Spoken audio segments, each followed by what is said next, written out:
மாதவிடாயின் போது பெண்களுக்கு ஊதியத்துடன் கூடிய விடுப்பு தேவையற்றது என மத்திய அமைச்சர் ஸ்மிருதி இரானி கூறியிருப்பது விவாதத்தை கிளப்பியுள்ள நிலையில் இதுகுறித்து அலசுகிறது இந்த செய்தி தொகுப்பு. பாராளுமன்றத்தில் பெண்களுக்கு மாதவிடாய் காலத்தின் போது ஊதியத்துடன் கூடிய விடுப்பு வழங்குவது குறித்து ராஷ்டிரிய ஜனதா தளம் கட்சியைச் சேர்ந்த மனோஜ்குமார் ஜா கேள்வி எழுப்பினார். இதற்கு பதிலளித்த மத்திய அமைச்சர் ஸ்மிருதி இரானி, மாதவிடாய் என்பது உடல் ஊனமல்ல, பெண்களின் வாழ்க்கையில் இயற்கையாக நடக்கும் ஒரு நிகழ்வுதான் எனவும், மாதவிடாய் ஏற்படாத ஒருவர் மாதவிடாய் குறித்து குறிப்பிட்ட கண்ணோட்டத்தை கொண்டிருப்பதால் பெண்களுக்கு சம வாய்ப்பை மறுக்கும் பிரச்சினைகளை முன்வைக்க கூடாது எனவும் பதிலளித்திருந்தார். இதுகுறித்த செய்திகள் வெளியாகி பெரும் விவாதத்தை கிளப்பி சமூக வலைதளத்தை இரண்டாக்கியுள்ளது. ஒரு தரப்பு மாதவிடாய் விடுப்புக்கு ஆதரவு தெரிவித்தும் மற்றொரு தரப்பு எதிர்ப்பு தெரிவித்தும் பேசி வர அமைச்சரின் கருத்தும் சர்ச்சையானது. இந்நிலையில் மத்திய அமைச்சர் ஸ்மிருதி இரானியின் கருத்துக்கு ஆதரவு தெரிவித்திருந்தார் பாலிவுட் நடிகை கங்கனா ரனாவத். பெண்களுக்கு மாதவிடாய்க்கு ஊதியத்துடன் கூடிய விடுப்பு அளிக்கப்பட்டால் பணியிடங்களில் வாய்ப்புகள் குறையும் என கூறுகிறார் சமூக ஆர்வலர் ஷோபா. ஆட்டோமேட்டிக்கா ஒரு மந்த்ல 4 நாள் லீவ் முன்னாடியே கிடைக்குது, 4 நாள் லீவ் இருக்குது. அது இல்லாம இந்த 3 நாட்கள் மொத்தம் கொடுக்கறப்ப 7 நாட்கள் கணக்கு வந்துடும். 7 நாட்கள் வந்து ஒரு பெண்ணை வச்சு 7 நாட்கள் வந்து லீவ் போடுறதுக்கு இன்னொரு ஆண்கிட்ட அந்த வேலையை கொடுத்துடலாம், பகிர்ந்து கொடுத்துடலாம். அப்படின்றப்ப இங்க பெண்களின் முன்னேற்றத்துக்கும் வளர்ச்சிக்கும் வந்து இது ஒரு மிகப்பெரிய பிரச்சனையா வரக்கூடும் அப்படின்றது என்னோட ஆணித்தனமான கருத்து. பெரிய பிரச்சனைன்னு சொல்லி நீங்க கொண்டுட்டு போயிட்டு இருந்தீங்கன்னா மேல கூடிய வர பிரச்சனை என்னன்னா பெண்களின் முன்னேற்றம் வளர்ச்சி என்ற ஒரு முக்கியமான பங்கெடுப்பு பின்தள்ளப்படும். அதனால கண்டிப்பா மரியாதைக்குரிய மத்திய அமைச்சர் வந்து சொல்றது வந்து சரியா தவறான்னு எனக்கு தெரியல. பட் என்னோட கருத்துக்கள் வந்து பாத்தீங்கன்னா மிக தெளிவா இருக்கு.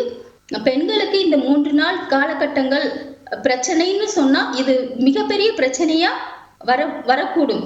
ஆனால் மாதவிடாய் காலங்களில் பணிக்கு வர வேண்டும் என்பதால் பெண்கள் வலி நிவாரண மாத்திரைகளை உட்கொள்கின்றனர் என வேதனை தெரிவிக்கிறார் திருச்சியைச் சேர்ந்த பாமா கணேசன். இப்போ மாதவிடாய் காலத்தில் வந்து லீவ் கொடுக்குறதுங்கிறது ரொம்ப மிக முக்கியமானது.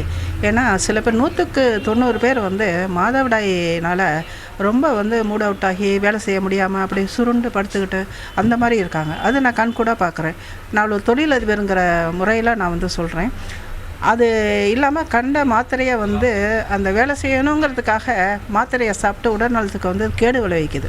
இதை வந்து வீட்டில் இருந்து ஒரு 2-3 நாள் அவங்க வந்து ரெஸ்ட் எடுத்தாங்க அப்படின்னா அந்த மாத்திரை சாப்பிட்றது உங்களுக்கு வந்து நிறுத்திடுவாங்க. 2வது உடம்பு ஒன்று நல்லாயிருக்கும். அந்த கண்ட மாத்திரையை சாப்பிட்றதுனால இவங்களுக்கு சைடு எஃபெக்ட் வந்து வரும். மாதவிடாய் நேரத்தில் வலி மட்டுமின்றி மன அழுத்தமும் ஏற்படுவதால் ஊதியத்துடன் கூடிய விடுப்பு பெண்களுக்கு தேவை என்ற குரலும் வலுத்து வருகிறது.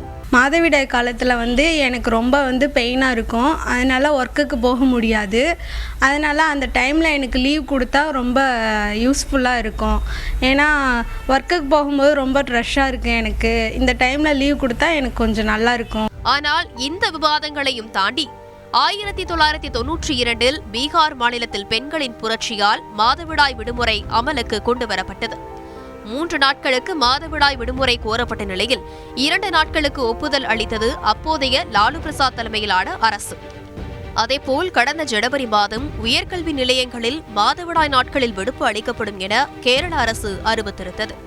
ஆனால் பெண்கள் கருவுறும் இயற்கையான ஒரு விஷயத்திற்கு நிவாரணமாக அமையும் ஊதியத்துடன் கூடிய விடுப்பை தடுக்கக்கூடாது என்றும், பணிச்சூழலை பாதிக்காத வகையிலும் பெண்களின் சுமையை குறைக்கும் வகையிலும் முறைப்படுத்தப்பட்ட நடைமுறையை அமல்படுத்த வேண்டும் என்பது பலரது வாதமாக உள்ளது. செய்திகளை உடனுக்குடன் தெரிந்து கொள்ள உடனே சப்ஸ்கிரைப் பண்ணுங்க.